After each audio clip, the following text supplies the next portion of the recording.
નદીમાં અચાનક પાણી વધી જતા નદીમાં કામ કરી રહેલ 30 કરતાં વધુ મજૂરો ફસાઈ ગયા। સવારે 9 વાગ્યાથી જ નદીમાં પાણી વધી રહ્યું છે। જો કે બપોર બાદથી જ નદી ગાંડીતૂર થઈ ગઈ। મજૂરોની જિંદગી સંકટમાં મુકાઈ ત્યારે બચાવ કામગીરીને લઈને અમદાવાદ ફાયર બ્રિગેડની ટીમે મોરચો સંભાળ્યો અને શરૂ થઈ બચાવ કામગીરી। ત્યારે જુઓ કેવી રીતે મજૂરના જીવને બચાવી દેવામાં આવ્યા।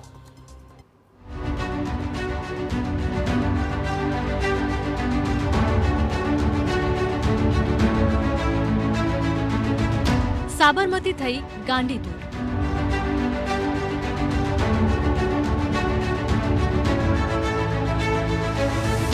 ધસમસતા પ્રવાહમાં ફસાયા 30 મજૂરો।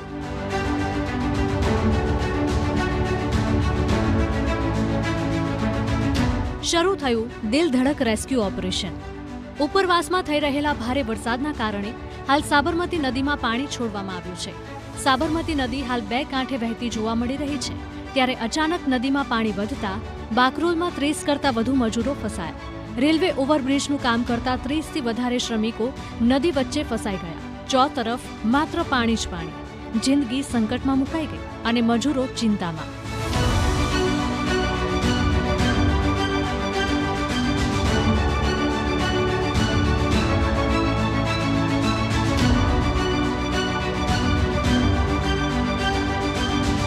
ત્યારે જ ફાયર બ્રિગેડની ટીમે મોરચો સંભાળ્યો અને શરૂ કરાયું મજૂરોનું રેસ્ક્યુ ઓપરેશન।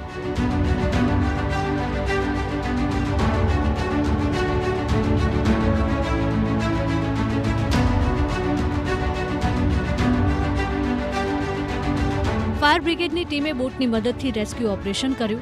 એક બાદ એક કરીને તમામ મજૂરોને સુરક્ષિત રીતે બહાર કાઢવામાં આવ્યા। નદીમાં પાણીનો પ્રવાહ વધતા શ્રમિકો બપોરે 12 વાગ્યાથી ફસાયા હતા। જો કે રાહતની વાત એ રહી કે તમામ શ્રમિકોને બચાવી લેવામાં આવ્યા।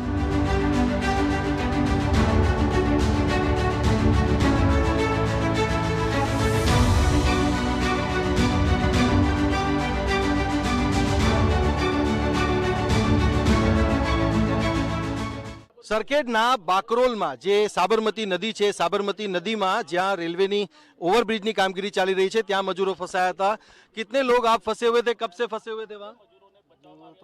मतलब 12 बजे से पूरा भर गया था पानी। हाँ, उसके बाद में यहाँ रास्ते टूट गए। हाँ, टूटने के बाद में हम लोग वहाँ छिका गए, थोड़ा मच्छी मारे चल गए थे उधर। उसके बाद में टूट गया, आने के लिए अब सामान उमान करते करते पूरा भर गया पानी। तो वहाँ पे अंदर गाड़ी वाड़ी सब अंदर होगा? हाँ सर, गाड़ी वाड़ी भी अंदर है। मोटरसाइकिल। कैसे आप बैठे रहे, कितनी देर तक बैठे रहे, क्या परिस्थिति थी वहाँ पे? डर लग रहा था? डर नहीं, मतलब यहाँ आने का रास्ता नहीं था, पूरा पानी भर गया और टूट गया यहाँ पर रास्ते। अच्छा, हाँ, उसके बाद कितनी देर तक फंसे रहे अंदर? सुबह से वही तो अथी थे, वही थे। हाँ, अथी उधर जो साइडे में थे हम लोग। और कितना लोग हैं अंदर? 12 लोग हैं। 12 लोग और अंदर हैं। तो कैसे बैठे हुए थे, कहाँ बैठे हुए थे, बैठने की जगह थी वहाँ पे? हाँ, बनाए हुए थे जो सोने के लिए। हाँ, उसमें तो बैठे। आप रहते भी वहीं हो? हाँ, उसी में रहते थे। तो आपको पता ही नहीं चला पानी बढ़ रहा है? बढ़ रहा था, चाके बढ़ गया ना सर।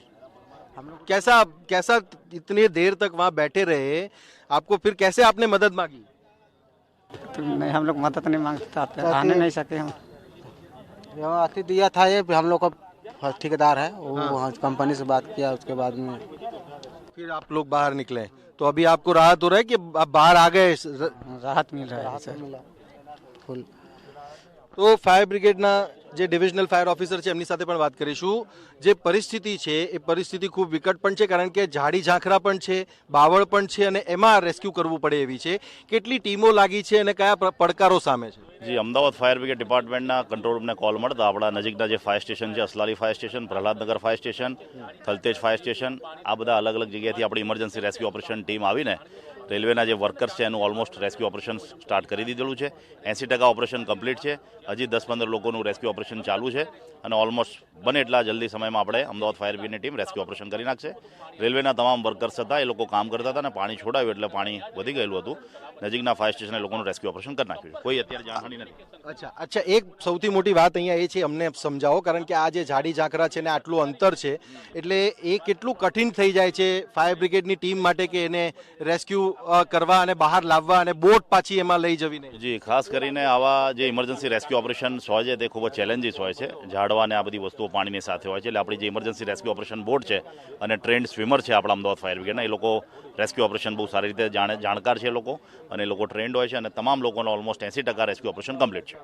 ગુજરાતના મોટાભાગના વિસ્તારોમાં ભારેથી અતિભારે વરસાદ વરસી રહ્યો છે, ત્યારે ઉત્તર ગુજરાતમાં થયેલા ભારે વરસાદના કારણે અનેક ડેમ છલકાયા છે, જેમાં ધરોઈ અને સંત સરોવર ડેમમાંથી પાણી છોડાતા અમદાવાદની સાબરમતી નદી બંને કાંઠે વહેવા લાગી છે.